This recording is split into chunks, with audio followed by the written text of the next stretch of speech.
नमस्कार साथियों, एक बार फिर स्वागत है आपका मेरे YouTube चैनल पर। अगर आपने अभी तक इस चैनल को सब्सक्राइब नहीं किया है तो प्लीज़ इस चैनल को सब्सक्राइब करें, बेल आइकन को प्रेस करें जिससे आगे आने वाली नोटिफिकेशन आप तक पहुंच सके।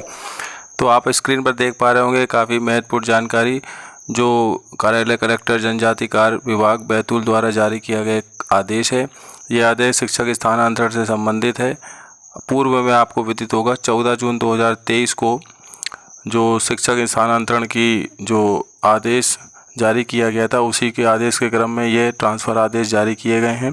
तो इस आदेश में आप देख पा रहे होंगे मध्य प्रदेश शासन सामान्य प्रशासन विभाग मंत्रालय वल्लभ भवन भोपाल के आदेश क्रमांक 24/6/2021 शासन पत्र दिनांक 14 जून 2023 आयुक्त जनजाति कार्य विभाग मध्य प्रदेश भोपाल के पत्र क्रमांक स्थापना 23/24/12/483 दिनांक 23 जून 2023 के तहत माननीय प्रभारी मंत्री जी के अनुमोदन अनुसार जनजाति कार्य विभाग अंतर्गत निम्नांकित कर्मचारियों को उनके नाम के सम्मुख दर्शित कॉलम क्रमांक 6 पर अंकित संस्था में स्थानांतरित किया जाकर पदस्थ किया जाता है।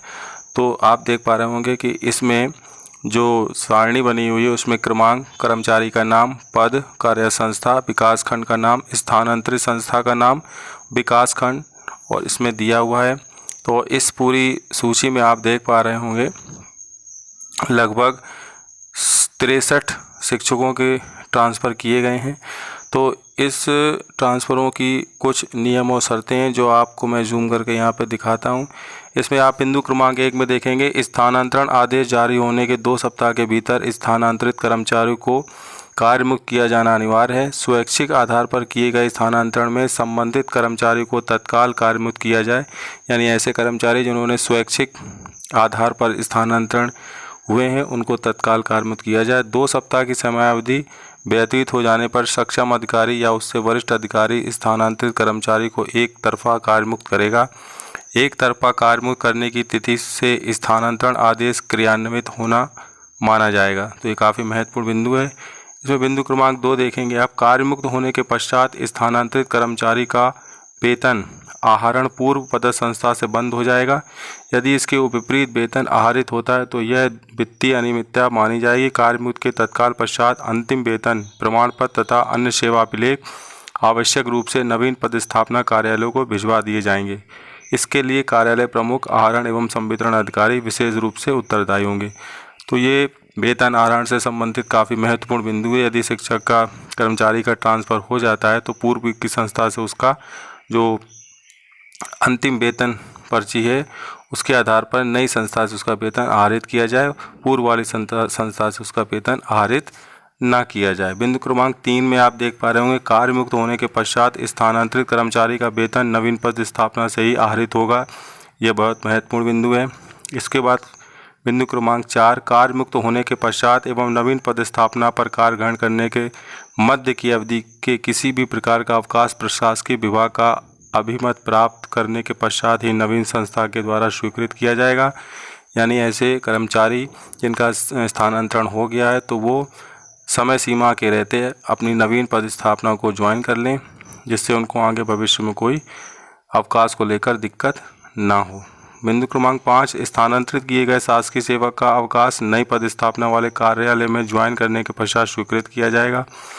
स्थानांतरण आदेश का बिना युक्ति संगत कारणों से अपालन, बिना पूर्व अनुमति एवं स्वीकृत के अवकाश पर प्रस्थान करने वाले अधिकारी कर्मचारी के विरुद्ध पृथक से अनुशासनात्मक कार्रवाई प्रारंभ की जाएगी।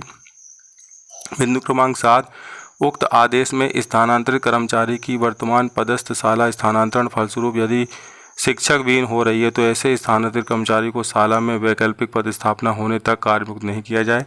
यह काफ़ी महत्वपूर्ण बिंदु है। यानी ऐसे शिक्षक जो अपनी संस्था में केवल खुद स्वयं अकेले शिक्षक हैं तो वहाँ पर जब तक किसी की व्यवस्था ना हो जाए तब तक कि उनको कार्यमुक्त ना किया जाए, ऐसे इसमें निर्देश दिए गए हैं। स्वैच्छिक स्थानांतरण में कर्मचारी को किसी भी प्रकार के यात्रा व्यय की पात्रता नहीं होगी।